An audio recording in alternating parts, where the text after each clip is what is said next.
कक्षा 11वीं विषय गणित प्रश्नावली 11.1 अध्याय 11 शंकु परिच्छेद प्रश्न 6वां x + 5 whole square plus y - 3 whole square equal to 36 का केंद्र तथा त्रिज्या ज्ञात करें। हमारे पास में x + 5 whole square plus y - 3 whole square equal to 36, इसकी तुलना किससे x - a whole square plus y - b whole square बराबरी से r स्क्वायर से हम इसकी क्या करेंगे, तुलना कर लेंगे। जब हम इसकी तुलना करेंगे तो तुलना करने पर थोड़ा ध्यान से देखिए तो आपको किसका a का मान मिला -5 तथा b का मान मिला b बराबरी से 3 और r का मान मिला r स्क्वायर का मान 36। इसका मतलब है r बराबरी से 6। तो इसके आधार पर हम लिख सकते हैं अतः किसका वृत्त का केंद्र, वृत्त का जो केंद्र होता है वो काहे से AB से दर्शाते। A मतलब -5 3 तथा वृत्त की त्रिज्या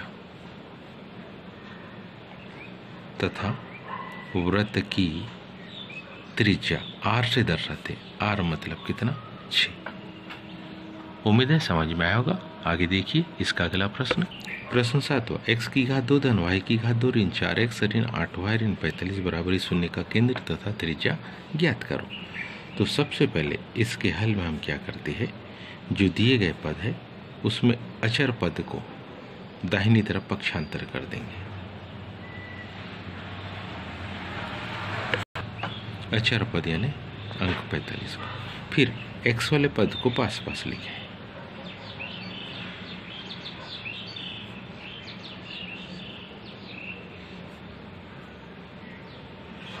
अब इनको पूर्ण वर्ग बनाने का प्रयास करते हैं। इनको पूर्ण वर्ग बनाने के लिए अब इससे हम a² - 2ab प्लस b² बराबरी से हम जानते हैं क्या होता a - b होल स्क्वायर। इससे हम इसकी क्या करते, तुलना। इन दो पदों की इससे तुलना कर रहे हैं, फिर ऐसी इन दो पदों की भी इससे तुलना करेंगे।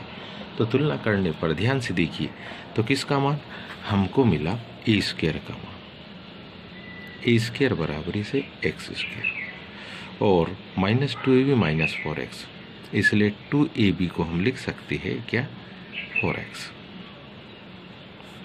a की घात 2 है, अगर a की घात 1 लिखे तो मान होगा x।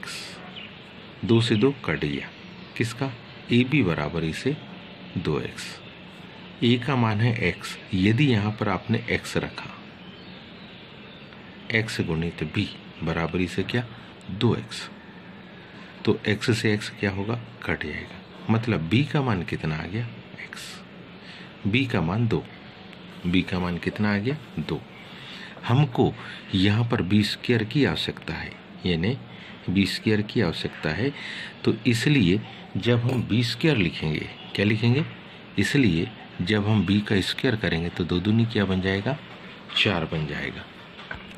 इसका मतलब है इधर हमको 4 को जोड़ना है। अब इधर 4 जोड़ेंगे तो निश्चित है दाहिनी तरफ भी 4 को क्या करना होगा, जोड़ना होगा।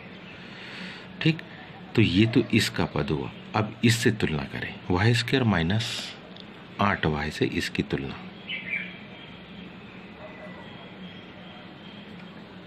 8y से इससे हम इसकी क्या करेंगे, तुलना करेंगे। किसकी तुलना, a² - 2ab प्लस b² बराबरी से ये होता। इससे हम इसकी क्या कर रहे हैं, तुलना कर रहे हैं। इससे तुलना करके इसको पूर्ण वर्ग बनाने का प्रयास करेंगे तो क्या होगा, a² का मतलब होगा y² और 2ab का मतलब होगा 8y। तो मतलब a का मान होगा y, a बराबर से y। 2 से ये कट गया तो ए बी का मतलब हो गया 4y, 2 चौके 8। अब ध्यान से देखो तो ए का मान तो y है, मतलब यहाँ y रख सकते हैं। तो क्या y गुणित b बराबरी से कितना 4y, y से y कट गया, मतलब किसका मान b का मान कितना 4। लेकिन हमको क्या चाहिए b स्क्वायर, हमको क्या चाहिए b स्क्वायर, और हम जानते हैं कि किसका मान b स्क्वायर का मान, किसका मान b स्क्वायर का मान, इसका मतलब है b स्क्वायर का मान 4 चौक 16। तो इन दोनों पदों को यहाँ जो बाईं ओर 2 पद है पूर्ण वर्ग बनाने के लिए एक में 4 और एक में 16 इनको जोड़ना पड़ेगा। तो देखिए ये जो समीकरण दिया है इसको एक बार फिर से वैसे ही लिखे, x square minus 4x plus y square minus 8y equal to 45। ये हमारे पास समीकरण था। इसको पूर्ण वर्ग बनाने के लिए यहाँ 4 जोड़ेंगे, x square minus 4x plus 4, ये पूर्ण वर्ग बन जाएगा।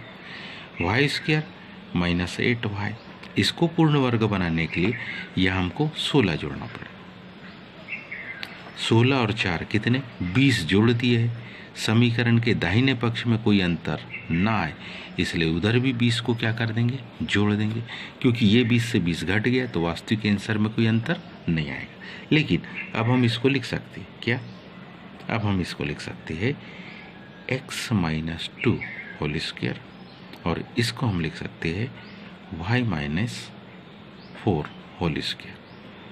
45 और 20 65, दाहिनी ओर की संख्या को पूर्ण वर्ग लिखने के लिए कर्णी 65 का वर्ग लिखा जा सकता है। और इसकी तुलना आप सीधे करेंगे कि किससे, x minus A plus Y minus B whole square बराबरी से आर स्क्वायर से हम इसकी क्या करें तुलना। जैसे हम इससे इसकी क्या करेंगे तुलना करेंगे तो आपको वृत्त का केंद्र मिल जाएगा। वृत्त का केंद्र क्या होगा,